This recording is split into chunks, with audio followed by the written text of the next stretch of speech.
but you can't pass the healing from cancer to your children. So many of us are so welfare-minded that God can do great things, and yet we end up in hell.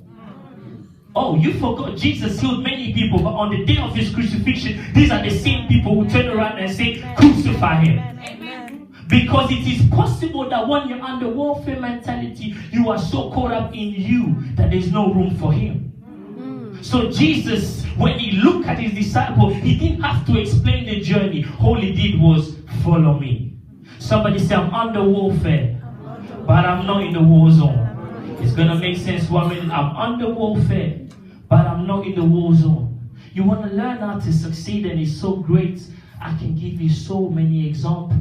But I want to deal with the realities of life. Because like never before, we have a lot of Christians who are scratching their head, who enjoy Sunday, but from Monday to Saturday, it's almost like they wish they could not be alive. Am I talking to somebody? So why does God allow that process? Surely He's omnipotent, He's all-seeing God, all-powerful. Why couldn't he just speak into existence and just move you to the world being place and show you 1, 2, 3, and then you can just replicate it? One of the reasons, it is because warfare introduces you to what I always call the contradictions of God. I'm going to try to be a bit more spiritually for my Bible scholars. I'm sure they're going to prepare some big stones for me outside to stone me, but that's okay. The Bible, this is interesting, the Bible has over 100 of contradictions. Now, atheists, spiritualists, they love it. Muslims, they study. But Christians, we avoid it. And we try to pretend like he's not there. So when you want to succeed with God, one of the things that God will put you into is what I call the contradictions of God. But the reality is that if there was no contradiction, there's no room for revelation. What makes the Bible relevant, what makes Jesus be the same yesterday, today, and forevermore is because your grandma read the same Psalm 23 and had the revelation because of the contradiction. You are also being born, you will read it and it's still relevant because it is in the contradiction that you discover a certain revelation. So you want to succeed with God, and God said, I'm taking you from a pagan mentality, but I will place you into something that you only understand when you're in it. Remember I told you about the proverb, only the man wearing the shoe will know what it hurts. Only is in the midst of what you're going through that nobody else can be able to discover, only you. Am I going somewhere? Allow me to help you as somebody. I want to use one person, Moses. Moses is very important. Because among the contradiction that Muslims study very well, and they'll question you. There's always one question that asks people, and they say, the children of Israel, did they leave Egypt after 400 years or 430 years?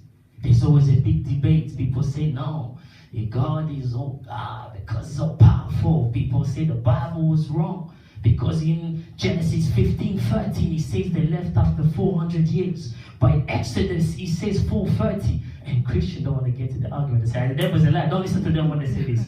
But this is now the contradiction that happened. Have you ever faced yourself some contradiction that you can't find a certain formula to fix your own life? Have you found yourself in contradiction that you have answers to give to others, but you don't have answers to give to yourself? Jesus found himself on the cross, and people say he healed many, but he couldn't heal himself. Sometimes it gets difficult in life that you are trying to teach other people success and you yourself, and people say, what about you? Amen. But the revelation of the text is this. Now I want to show you something. Moses' life was divided in 3 types. He had 40 years of his life into the palace. He had 40 years in the wilderness. And he had 40 years of assignment. Now, God, for those that are maths, I want to help you in 2 ways. So God said, after 400 years, I'm going to set them free. So in total, God is working with 80 years. 40 years of his wilderness preparation and 40 years of his liberation. So now if you take 400 minus 80, that should give you 320. So check this out. So by the time the children of Israel were in 420 years, God expected Moses to graduate into a place where he started his learning. What am I trying to say? Sometimes there is a level already God is expecting you for you to mature. But Moses perhaps was not there yet. But because God, the Bible says, all things work together. Work together for my good. Aren't you glad that sometimes God has called you back in spite of you not following the plan? And God wants to let you know you're still in my will. So God had 80 years to work with, and he still understands Moses is a bit stubborn. Now when you go to 430, you're working with 40 years of the assignment. If you manage 430 times 40, you have 390. It means that when Moses actually showed up to Pharaoh, he had only 10 years to work with. Maybe I've lost somebody. God had 80 years to work with Moses. But now because of Moses' stubbornness, God only had 10 years. Now the problem with us is that we are so confused. We are so sometimes stuck up that sometimes it seems like you're running out, but God wants to let you know you're still within my will.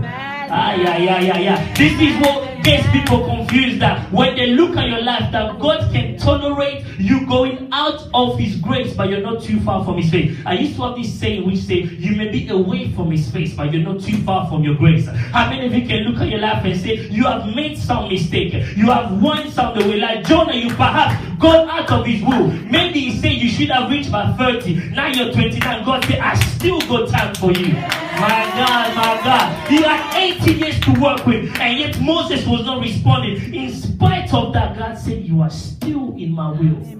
Now, the what confused the people was they were looking at when the children of Israel